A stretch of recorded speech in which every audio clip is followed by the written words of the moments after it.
दोस्तों, जानिसरी फौज के बारे में तो आपने बहुत सुन रखा होगा। कभी ये यूरोप की बेहतरीन मिलिट्री समझे जाते थे। सल्तनत उस्मानिया के अरूज में इनका बहुत बड़ा किरदार था। कुस्तुनतुनिया फतह करने में भी इनका बड़ा अमल दखल था।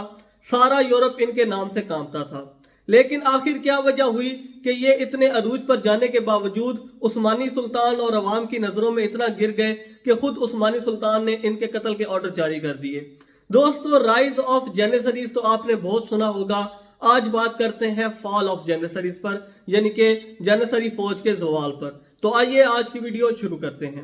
अस्सलाम वालेकुम दोस्तों, तारीखदान अरसलान शाही एक नई वीडियो के साथ आपकी खिदमत में हाजिर है। दोस्तों, जेनिसरी फौज के खिलाफ तख्ते उस्मानिया की नफरत की एक बड़ी वजह उनकी पे दर पे बगावतें थी। सबसे पहली बगावत 1449 में हुई जब सुल्तान मोहम्मद फातेह की हुकूमत थी।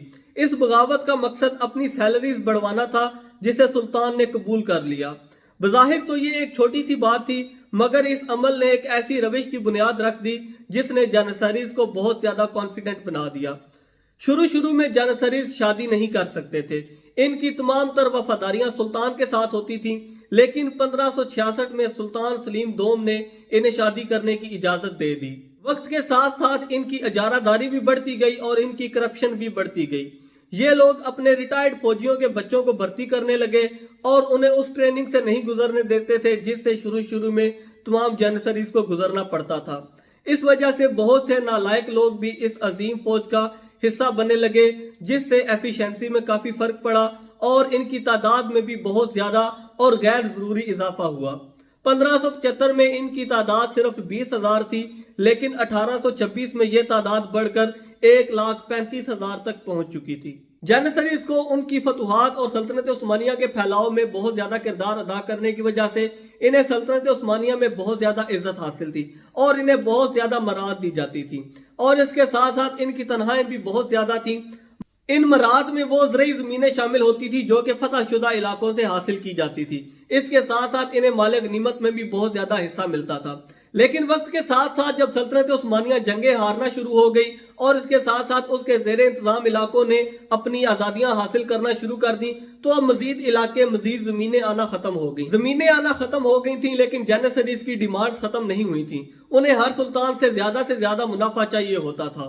अगर कोई सुल्तान इनकी बात ना मानता तो ये उसके खिलाफ बगावत कर देते। कभी कभी ये बगावत छोटी होती, कभी कभी इस कदर बड़ी बगावत होती कि उस सुल्तान को ही तख्त से हटा दिया जाता।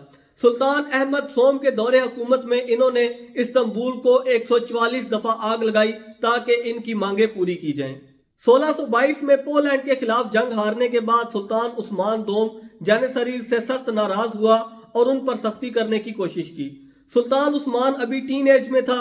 जेनिसरीज ने उसे यदेकुले फोर्ट में कैद कर लिया और चंद दिन बाद उसको कत्ल कर दिया। जैसा कि मैंने थोड़ी देर पहले अर्ज की कि जब ज्यादा जमीनें आना बंद हो गई तो सुल्तान ने इन्हें ज़रई जमीनें इनाम के तौर पर देना भी बंद कर दी और इनकी मराद खत्म कर दी।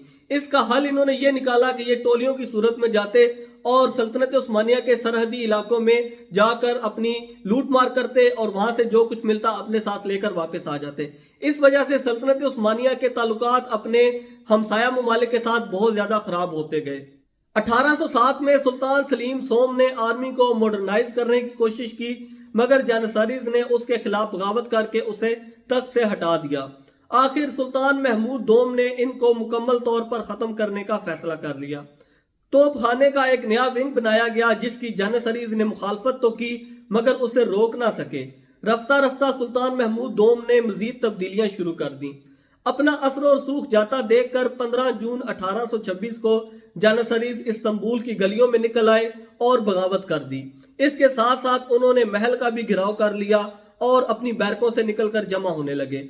मगर सुल्तान के नए भर्ती शुदा तोप खाने की गोलाबारी ने उन्हें वापस अपनी बैरकों पर जाने पर मजबूर कर दिया और तकरीबन 4000 के करीब वहां मारे गए।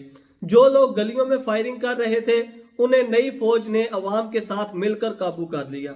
अवाम भी इनकी इजारादारी से काफी नाखुश थी, इसलिए अवाम ने नई फौज के साथ मिलकर जेनिसरीज का मुकाबला किया।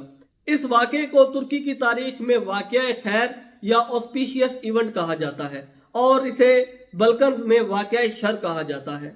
इस ऑस्पिशियस इवेंट की तादाद में बहुत ज्यादा जेनिसरीज मारे गए اور جو بچے وہ یا تو قید کر لیے گئے یا جلا وطن کر دیے گئے، اور اس دن جانصاری فوج کو سرکاری طور پر ختم کر کے نئی آرمی کے ساتھ ریپلیس کر دیا گیا۔ تو دوستو یہ تھی کہانی ماضی کی ایک عظیم فوج کی، جو وقت کے ساتھ ساتھ اپنی کرپشن کی وجہ سے اپنی عوام اور اپنی حکومت کی نظروں میں اتنی گر گئی کہ عوام اور حکومت نے انہیں یا تو مار دیا یا وطن سے ہی نکال دیا۔ اگلی ویڈیو میں آسپیشیس ایونٹ پر ایک ڈیٹیل ویڈیو بنا کر آپ کی خدمت میں پیش کروں گا۔ فی الحال میرے چینل تاریخ دان ارسلان کو سبسکرائب کر لیجئے، انشاءاللہ آپ کے ساتھ دوبارہ ملاقات ہوگی۔ فی الحال ارسلان صاحب کو اجازت دیجئے، اللہ حافظ، فی امان اللہ، دعاؤں میں یاد رکھیے گا، شکریہ۔